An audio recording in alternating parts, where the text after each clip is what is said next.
السلام عليكم ورحمة الله وبركاته. أهلا وسهلا بكم، يا رب تكونوا بخير. فيديو جديد هنشوف فيه الإعلامية وسفيرة التراث الجزائري نوال القاضي وهي بتستعرض ثقافة وموروث الجزائر في المتحف الوطني بالدوحة. استعرضت فيه وقالت فيه عن الألبسة التقليدية للجزائر، وقالت أنواع كتيرة جدا. قالت على اللباس الفرجاني والشاوي والنيلي، وقالت برضو على القفطان والكراكو، وقالت على الترجي الصحراوي، وقالت على برضو الصناعات اليدوية اللي بتخص دولة الجزائر. قالت زي السيراميك الجزائري وزي الفخار، وقالت المشغولات والحاجات اللي بتتعرض في المتحف الوطني بقطر، والنحاس وصناعة النحاس بأنواعه اللي هو الأبيض والأحمر، واللي بتختص به ولاية قسنطينة. واتكلمت على الحلويات وعلى المأكولات وعلى أشياء كتيرة جدا من التراث الجزائري الأصيل. يلا بينا نشوف الفيديو ونرجع تاني مع بعض. مرحبا مرحبا مرحبا، شرفتونا في دوحة الخير باللباس التقليدي الجزائري. شوفوا بالله هذا التنوع، شوفوا هذا التنوع وشوفوا هذا الثراء اللي عندنا في الجزائر. كل منطقة عندها ميزتها وكل منطقة عندها خصوصياتها. نبدأ بالبراعم الصغار اللي لابسين اللباس العاصمي الجزائري، سروال بالتستيفة، سروال عاصمي avec le petit gilet مطرز بالفتلة هدية، وطبعا الطربوش الجزائري المعروف وعهدناه من الدولة العثمانية.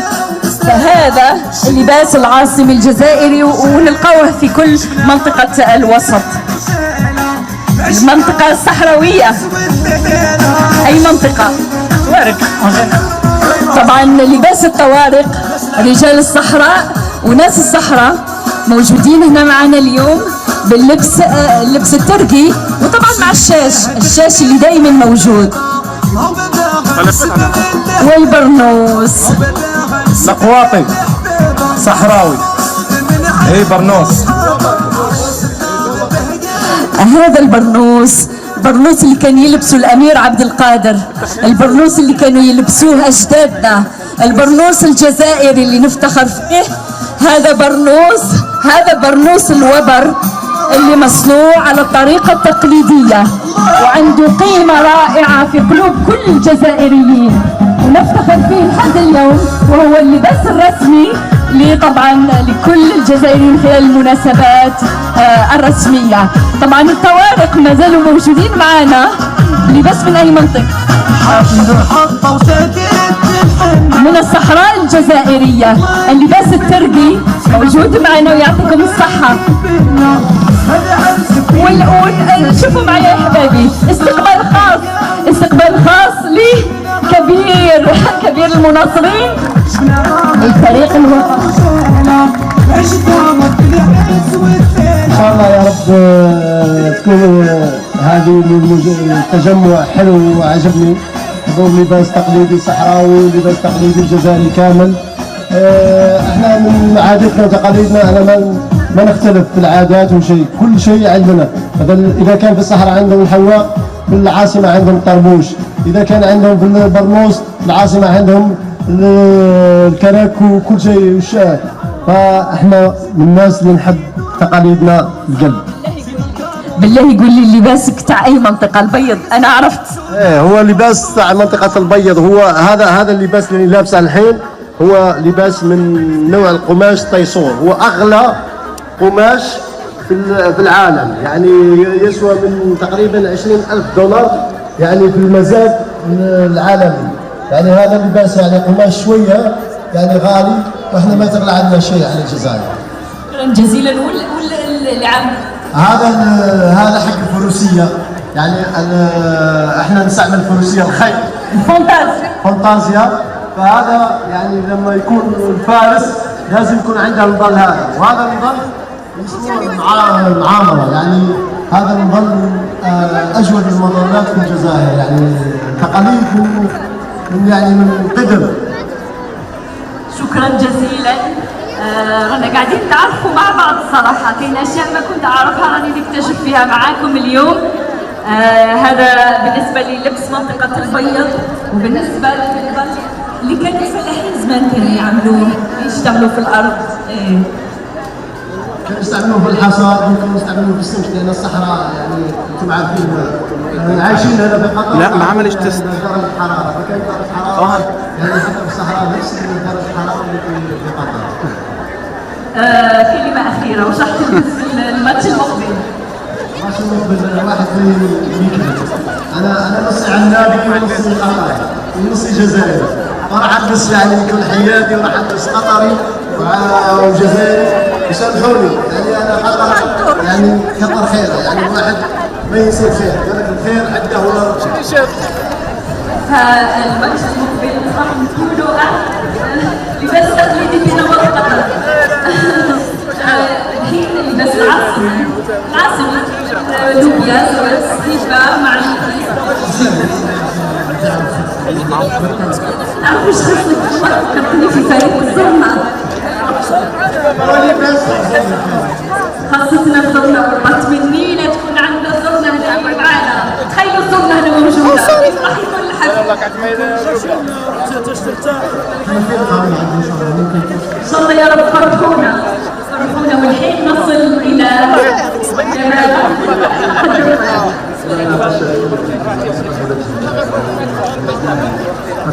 هتروح الخيمة؟ القشابية الجزائرية الغنية عن التعريف اللي رافقت المجاهدين في الجبال حماتهم بالمجبر وكانت تحت الجلابية هذه.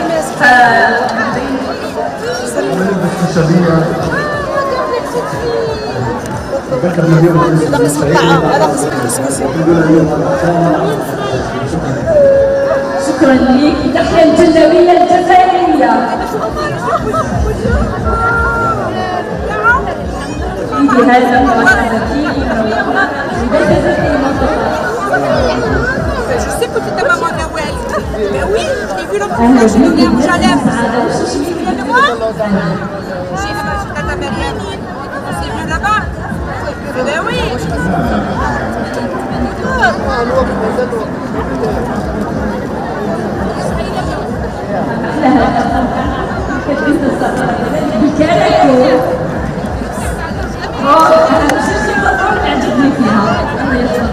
كذلك C'est ta tante. Oh là là, c'est une petite fille.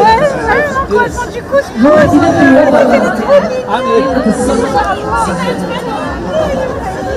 مشكورين شرفتونا نورتونا. وعندي الصغير آدم لابس خفيف ولد لابس كذلك لباس هذا حتى يوم الجمعة لابس جبة طولي مع سروال رائع. يلبسوا هذا لباس عادي يلبسوه يوم الجمعة يصلوا به الأولاد والكبار والصغار. هذا تقاليدنا وأخلاقنا ويعطيكم الصحة. مشكورين. ننتقل لباقي الفقرات مع بعض. شكرا. تحيا الجزائر.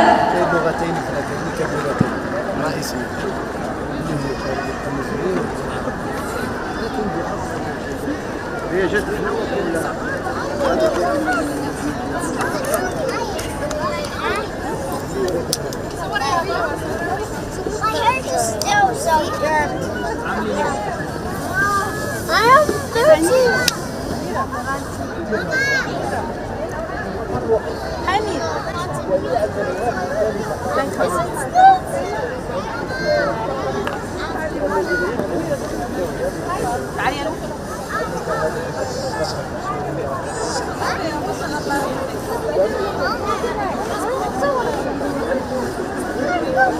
Can you do this?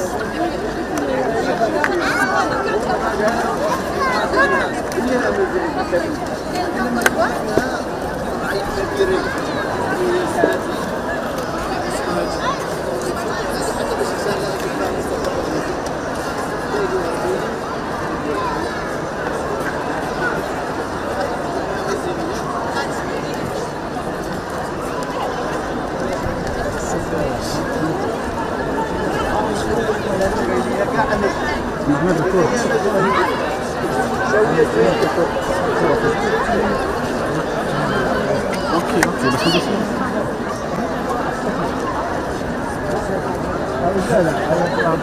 يا خلاص مش هنقدر دلوقتي احنا على الهواء.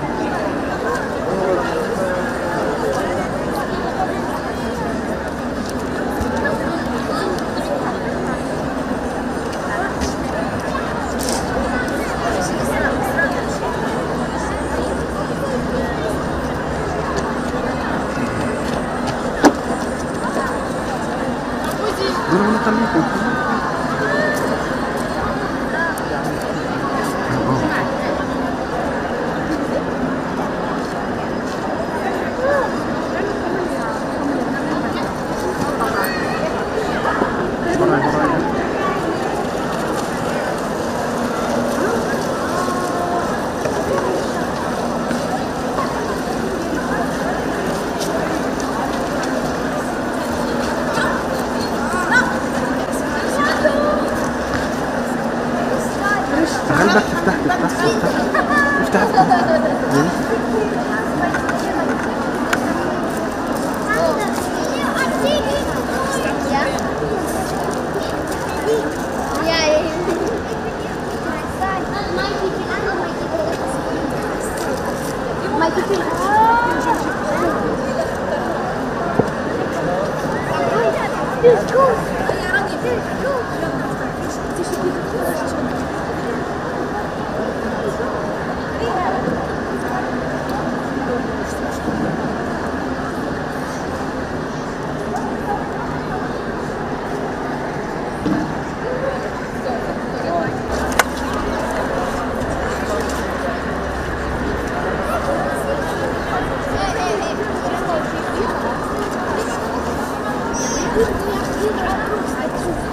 When were you born? What month? One by one. I said I was 18. هيا روحي ريهام. No, 8. صبري آية.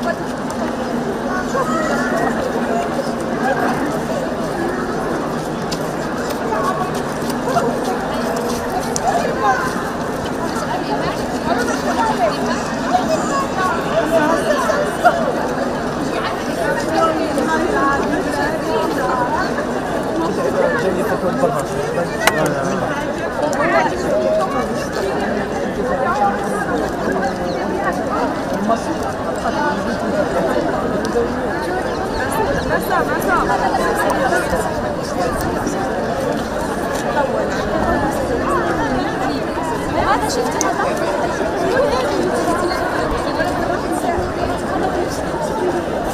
السلام عليكم. يعني تكون اخف يعني شيء لازم نلبسه مثل اللي طالع يعني ما يكون ثاني يتزوجوا جدد العروسه ما شاء الله عليك الله يسلمك شكرا يا عشي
الجوب le plus facile. مرحبا لفوا شوفوا اللي معاكم الحمد لله انا هبقى اغير هدومي عشان الهواء ننزل دلوقتي. طب يلا 5 دقايق هو قلت انت لسه لما ننزل هكلمك. لا كلمني ها.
كلمني اي خدمات انا عندي اقول لك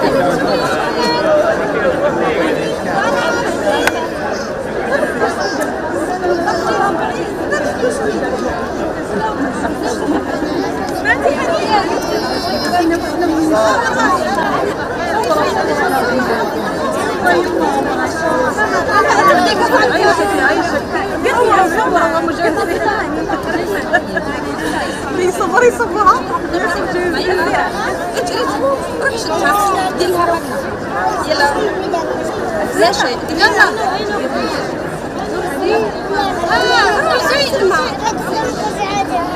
روح مينا يلا روح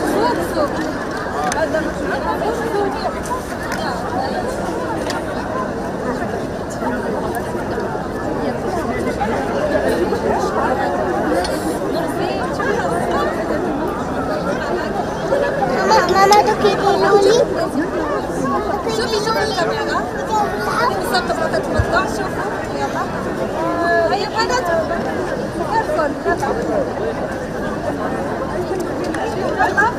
لا بركة قعدوا اقعدوا معاه اقعدوا اقعدوا هني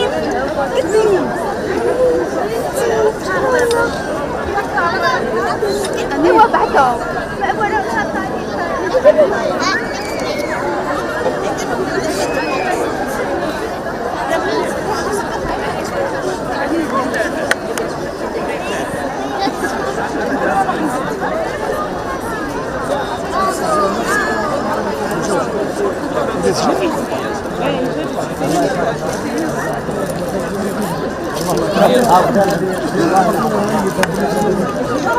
والله يعني